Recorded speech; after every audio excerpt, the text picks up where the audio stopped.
Mr Pratt was out of Melbourne as well, but what he also did is he had a blended family. I don't know all the details, but basically a wife, some kids with that wife, and then I think two other spouses that he had on the go that were both based in New South Wales. And you will have seen, you think Reinhardt's got a lot of media, Pratt has got a lot of media around those two former spouses that are making various challenges against his estate plan. Now, one of the challenges that they are making is derived out of a family trust, so a family trust and a blended family. And this is starting to bring us into some of our closing comments today. The Pratt is a really, really interesting example in terms of where you can go if you read the deed, if you understand the legislation, and if you've got one eye on how a blended family might operate.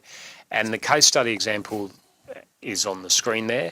I've recreated that on the whiteboard again as well. I'll give our audio guys and sound guys and visual guys a chance to catch up. Under the Pratt example, I have got the right one there. And I've basically just replicated what's on your screen there, but I wanted to give you some more detail as to how this went down. So if we start at the very top, we had a trustee company that there was no individual shareholder of. What there was a trust, and that trust was ostensibly for Richard Pratt. And the parties accepted that that was the case and that he had ultimate absolute control of the trust, beneficially and probably legally, and that in turn then owned all of the shares in the trustee company. Now, importantly, that trustee company was set up in Victoria.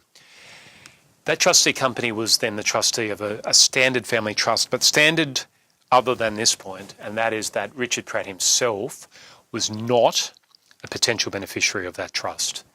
So that's at the top of the tree. And that didn't do a lot other than it owned 100% of the shares in what I'm calling a holding company. And that holding company was also a Victorian-based company. That holding company actually didn't do a lot itself either, other than own 100% of the shares in a further company, which I'm calling subco or subsidiary company.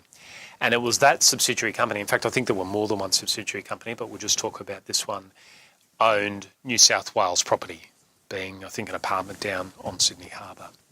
And that is where one of the additional, is that the right technical term? Additional spouses was living in that property at, according to her, at Richard Pratt's expense.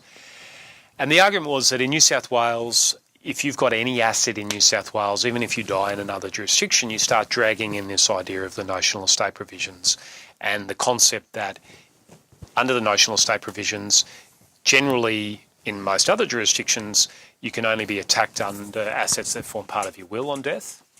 And Richard Pratt really didn't have any assets under his will, so that was there wasn't a lot to be gained from trying to challenge his will for those assets.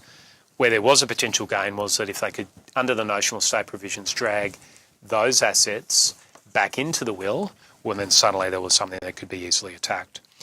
And the argument was that even though this structure was all routed back to Victoria, because the land was situated in New South Wales, then it absolutely must form part of the notional estate, full stop.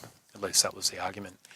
And what the court did is went through under the notional estate provisions and really methodically stepped through each of the provisions and said, well, look, ultimately, even though the underlying land and the apartment here is a New South Wales asset, so should be able to be attacked, we can't actually break down this structure because there's nothing else that creates a nexus between the deceased, being Mr Pratt, and New South Wales, and none of these assets, or none of these structures, I should say, are otherwise regulated by New South Wales law. So what that meant was the New South Wales asset was not in fact dragged in under the notional estate provisions.